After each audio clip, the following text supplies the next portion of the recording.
qarang, shunaqa chalg'itishga harakat qilyapti ekan. Ko'rsatmaydimi? Mana bunaqa dedi. Pivo ichinglar dedi, aroq ichinglar dedi. Deb aytmaydimi? Bu o'sha pivo ichirgan odamlarni buzayotgan diye nima uchun buzyapsan deb chiqqani uchun shunaqa bularni basharasini ochishda davom etamiz. Salom berganlarga va alaykum assalom rahmatullohi va barakatuh. Xo'p. Siye berkarat. Odamlarni shunaqa to'g'ri yo'lga boshlab turing ustoz, Alloh rozi bo'lsin debdilar. Bitta ko'p Qarshimiz pivo festivaliga debdilar. Mashalloh 32 profil. Ha? Biz ham qarshimiz. Assalomu alaykum. Qarshi bo'lsa nima qarshi kurashmaysan? O'qishda har bir namoz uchun azon va takbir aytiladimi? Bir kunlik qazo namozini o'qiydigan kishi ertalab bomdodda azon aytib qo'ysa, qolgan qazo namozlari uchun takbirni aytib o'qisa bo'laveradi bir kunlikka.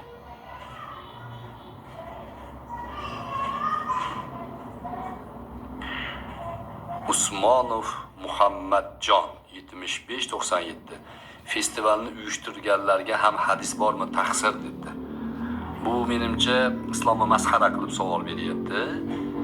Festivalni tashkil qiladimi, pivo ichadimi? Shariatda joiz emas. Joiz emas. Qur'onda oyat bor, hadisda hadislar bor. Islom ummati ijmo qilgan. Nima deyish kerak? Uyushtirganlar borib yoqalashishimiz kerakmi?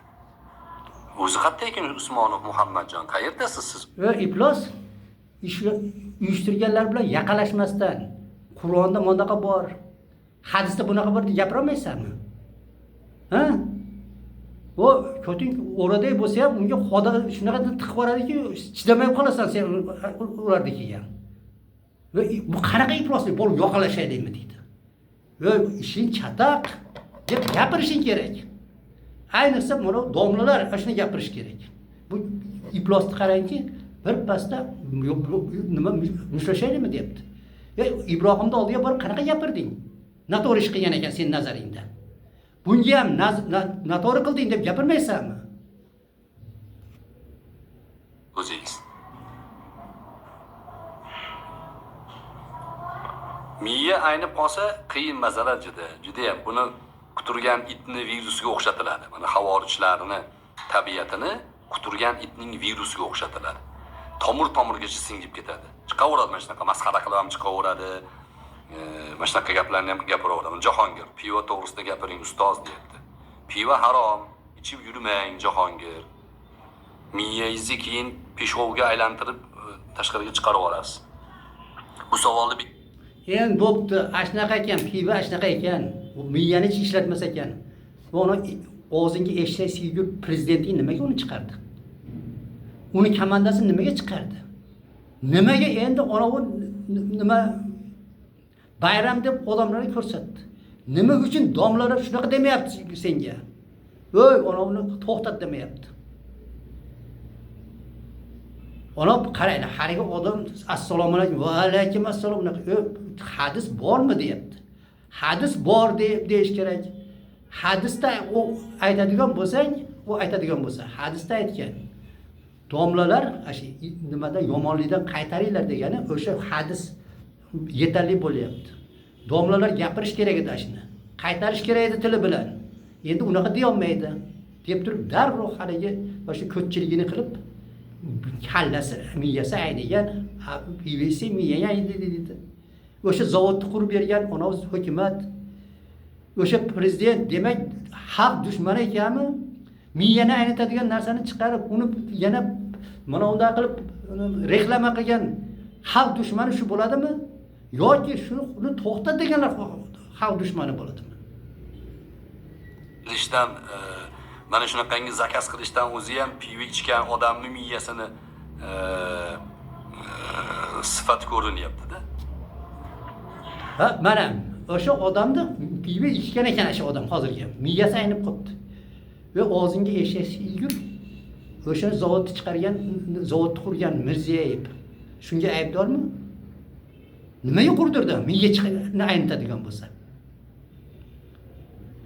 Va og'zingga endi mana domlalar va odamlar piva ichmanglar.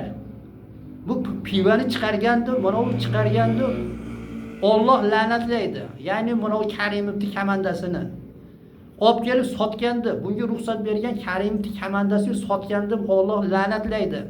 Ana senga hadis. Undan keyin ichganda la'natlaydi. U odamlarni shu jarga itaryapti. Shu Mirziyoyev komandasi bilan. Nimaga deganda, ona Yahud malai bo'lgani uchun Yahud uni shunday qildiki, nima qildi? Qilasan dedi. Shuni qilyapti. Men ochiq aytaman. Kim shu nimani nima deymiz endi?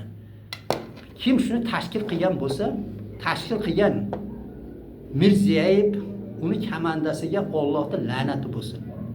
Mana u shuni bilib turib deb mullalar shundan qaytarmasdan pisib olib turib sen gandonni chiqarib qo'yganlarga ham Allohning la'nati bo'lsin. Sen gandon ham mana kelib turib rosa gandonlik vazifani bajarding, senga ham la'nati bo'lsin deyman. Qani odamlar, sizlar nima deysizlar? Amin deysizlarmi yoki seni o'zingga ursin deysizlarmi? Deylar. Qani bu nima derkin endi?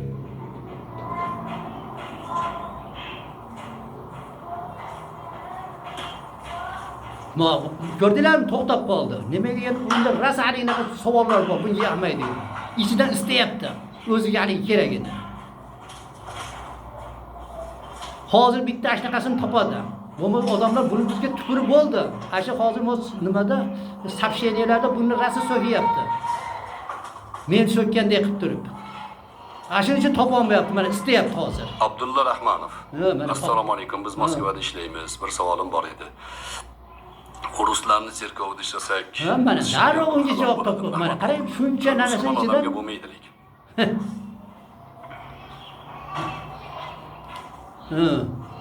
Yana istayapti mana. Usmonov Muhammadjon, omonatga xiyonat qilmang, festivalni uyushtirganlarga ham hadis bormi, ayting.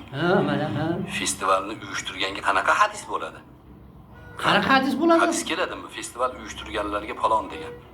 Dinni masxara qilyapsiz. Omonatga xiyonat qilmayapman men. Xudo urgan. Hadis turibdi-yu. Bir yomonlikni qilgan, qilishga imkoniyat yaratib bergan, o'shanga bir yordam bergan, o'shalarga Allohning la'nati bo'ladi. O'sha nimani men mana bu hadis bor deb ayta olmayman. Lekin hadis borki, o'shanga tegishli. O'sha kim mana shu nimani nima qilgan bo'lsa, reklama qilgan, o'shani tashkil qilganlarga Allohning la'nati yog'ilyapti.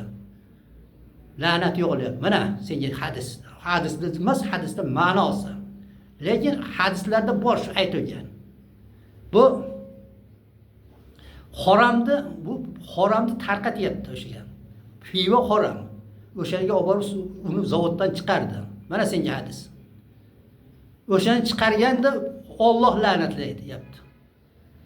Hadis mana senga pachkasi bilan olib bersang ham sen bezrayib turaverasan. Sotganda la'natlayapti. Undan keyin o'shaga borib qarab, o'sha shunchalik sotishga imkoniyat yaratib beribdi. U yer la'natlanyapti. Undan keyin ichganlar la'natlanyapti. Odamlar mana shuni o'zingizlar o'ylab ko'ringlar endi. Mo' yo'q deb turgan bu mana bu nimani ko'ryapsizlar-ku? Kazzobda. Festival uyushtiradimi? Piva harom. Bunaqa haqida hadis bo'ladi. Festival uyushtirganlarga falon degan hadis bo'lmaydi unaqa. Mayli masxarabozlik qilib turaveringchi. Siz ham eshak festival uyushtirganlarga mana shunaqa narsa bo'lmaydi degan hadis yo'q. Og'zingga eshak siygur. Nima haligi svetofor degan hadis bormi? Svetofor degan oyat bormi? Hozir o'zing aytib kelding-ku, mana svetoforda Qur'onda nimada bo'lmaydi deyapsan. Bu yerda albatta shu nima demaydi, mana u festival qilgan. Kim buzuq ish qilayotgan deb gapiriladi. O'sha buzuqlikka shu kiradi mana bu festivalga. Bor bu. Mana shu qani shuni nimalari? Mana u ko't muridlari. Qani gapirishchi. Ichinglarda meni eshitib turgan odam bo'lsa aytsinchi, men gapim noto'g'rimi? Kazzobni qarang, yo'q deyapti, hadis bo'lmaydi deyapti. Yo, iflos svetoforni qanday olding bo'lmasa? Hujjat qilib svetoforni ko'rsatyapsan. Mas'uliyat yo'q menda, javob bermayman deb qochib yurib turingchi hozir. Ogohlantirdim men. Lekin hozir shu gapni yozmaganingiz edi, siz bilan uchrashishimiz aniq emas edi. Chunki oramizda haq, hudud yo'q edi. Endi yozyapsiz, meni omonatga xiyonat qildi deyapsiz. Endi uchrashamiz endi. Uchrashamiz, o'sha joyda gaplashamiz. Hakam Alloh taoloning o'zi bo'ladi. Alloh subhanahu va taolo mendan so'raydi, piva haqida nima deding? O'zing imkon hayotingda. Men harom dedim deyman. Qatdan olib Sendan aytasan, sendan so'raydi. Mana u hadis turuvdi deydi. Nimaga bekitding deydi. Sen odamlarni aldayapsan bu yerda. Odamlarni hammasini emas, o'zingga o'xshagan eshaklardan aldayapsan. Bu yerda ming odam ko'rib turibdi, bilib turibdi sendan qanaqaligingni. Men qo'limdan kelgancha javob berding. Va sen iflos doktorsan. Hadis yo'q deding-a? Hadis yo'q deding. Hadis turib hadis hamma narsa islom hamma narsaga shu mahalgacha yaratilgan. Bundan keyin qiyomatgacha yaratiladigan masalalarga hammasiga javob bor. Oyatda bor, nimada bor, hadisda bor. Hadis bo'lmasa ijmo bor. Nima keyin ijmo? Qiyosda bor. Allohning dinida hamma savolga javob bor. Sen hadis yo'q deyapsan. Iflosey. Mana o'tib ketmasdan ona o'rnini bitta kanalda yana boshqatdan qilishga to'g'ri keladi. Hozir bittasini nima qilib qo'ydim. Yana ozgina bor ekan. gapirding desa, sen menga yuborgan Qur'on, Rasulullohning hadislaridan aytdim deyman. Qani aytding? Sizdan so'raydi. Yo'q deding-ku, yo'q deding hozir. Omonatga xiyonat qildi deding deydi. Nima deb javob berasiz? Pivo festivali haqida gapirmadi deysizmi? Mana gapirdi-ku deb ko'rsatib beradi. Nima deysiz keyin? Sen hadis yo'q deding-ku, ashini ko'rasiz. U joyda pul bilan hal bo'lmaydi ish. Savobingizni olaman inshaalloh. Savod emas. Yetmasa menda gunoh ko'p. Gunohlarim sizga yuklaydi. Gunohim ko'p. Ashi do'zaxga kutib turing. Hali muflis degan maydon bor. Kutib turing. Muflisda bilar ekansan-ku. Kutib turing. Kutamiz. Hammamiz kutamiz. Lekin sen o'shada Assalomu alaykum domla. Mu'tazilalar, mujassimalar hukmi nima? Nikoh bo'ladimi debdilar. Bu yakka shaxslar to'g'risida bir narsa deb bo'lmaydi. Lekin mujassimalar hozir endi bu yoqni boshqa qilamiz. Boshqa